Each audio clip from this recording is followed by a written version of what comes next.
Welcome to The Explainer. Today we're taking on what is arguably one of the most ambitious projects in human history, mapping the human mind.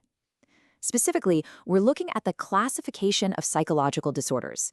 It's a deeply fascinating, incredibly complex topic, mainly because we're trying to put strict scientific definitions on the incredibly fluid, highly variable nature of human experience. But by breaking down the specific frameworks the medical world actually relies on, we're going to make this crystal clear. Okay, let's dive into this. Here is our roadmap for today. We've got 1. The need for classification, 2. A shared clinical language, 3. The DSM-5 framework, 4. The ICD-10 global standard, and 5. The value of diagnosis. We're going to break this complex clinical topic down into bite-sized, logical pieces. Let's get started. Section 1. The need for classification, moving from chaos to order. So, how do mental health professionals actually agree on a diagnosis? I mean, think for a second about the sheer, overwhelming variety of human behavior, emotion, and psychological distress. If you walk into a clinic describing a sudden, severe shift in your mood, your sleep patterns, and your energy levels, how does the clinician know exactly what to call it? Without a rigorous, universally accepted system to organize all those complex symptoms, we'd literally be looking at absolute chaos. Just imagine a world where every single doctor had their own personal, made-up dictionary of mental health. A patient could see a doctor in one city, go to another doctor in a different state, and get two completely different diagnoses for the exact same symptoms. No way, right? Psychology absolutely requires a universal translation guide to make sense of human behavior and ensure consistent care. To solve that problem, the clinical field relies on classification. Officially, classification is a list of categories of specific psychological disorders, grouped into various classes on the basis of some shared characteristics. So, what does that actually mean? The whole mechanism fundamentally relies on identifying those shared traits, the patterns of symptoms that reliably show up together. For instance, if profound sadness, loss of interest in hobbies, and chronic fatigue consistently appear together in thousands of patients across different demographics, well, clinicians can group those shared characteristics into a specific named category. It's like taking the infinite, swirling variables of the human mind and funneling them into observable, defined clusters. It isn't arbitrary at all. It's a deeply systematic observation of how psychological distress actually shows up in the real world. Let's move to Section 2. A shared clinical language, communicating across professions, and see how this builds a unified clinical language. So who actually uses this? The key beneficiaries of classification are incredibly diverse. We're talking psychologists, psychiatrists, and social workers. And let's think about why this matters so much. A psychiatrist is a medical doctor, right? So they might be laser-focused on the biological aspects of a disorder and prescribing medication. A social worker, on the flip side, might be looking at environmental and systemic factors, how a patient's living situation affects their mental health. Even though they are looking at the patient through completely different clinical lenses, they desperately need to be operating from the exact same diagnostic criteria. Without a standardized system, a psychologist might use completely different criteria than a social worker, making unified patient care nearly impossible. This shared language is absolutely vital for providing effective, coordinated care. We can really break down the utility of this shared language into a highly logical 3-step progression. Step 1 is the baseline. Professionals just need to communicate about the disorder clearly. They literally have to know they are talking about the same thing. Once that common ground is there, they can move to Step 2, understanding the underlying causes. Because if you can't accurately define a disorder, you can never hope to isolate its root cause. And finally, Step 3, understanding the development and maintenance of the disorder over time. By knowing exactly what they're dealing with, clinicians can look at historical data to predict how the condition might progress, what triggers might make it worse, and what interventions actually work. Section 3. The DSM-5 Framework, the American Psychiatric Association's manual. This shifts us from the why we classify straight into the how.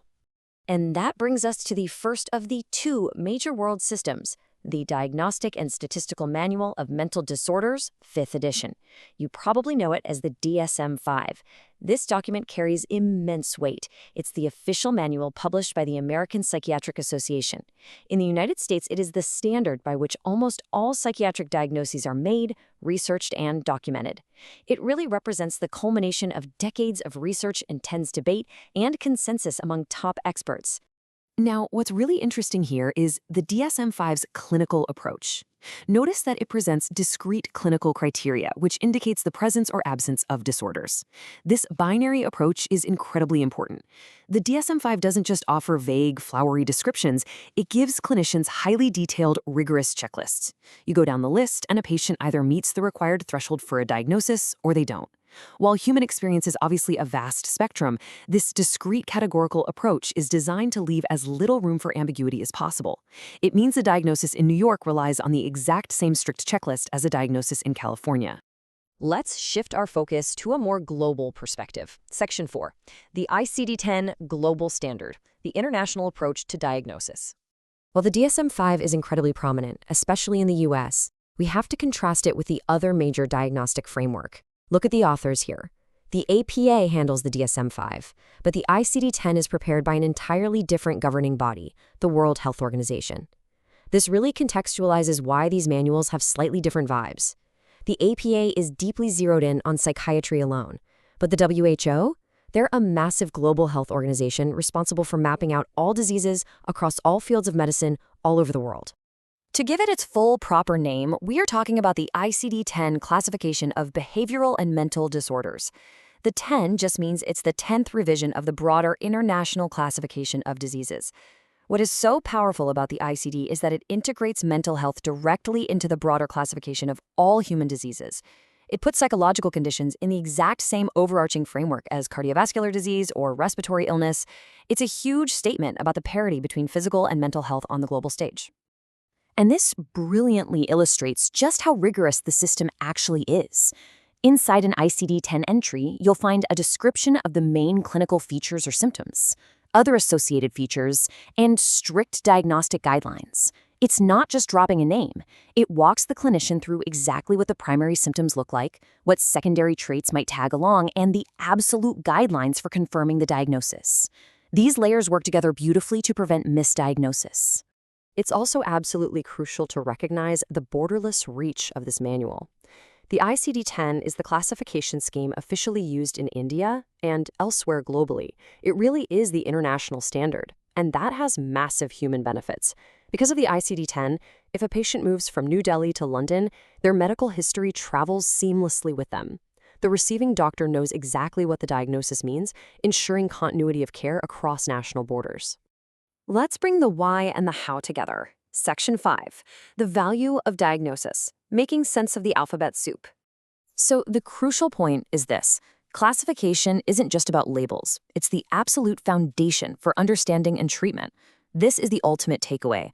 The goal of all these complex acronyms, these discrete criteria, and international guidelines isn't just to shove people into rigid boxes. It's to unlock the right doors for their care.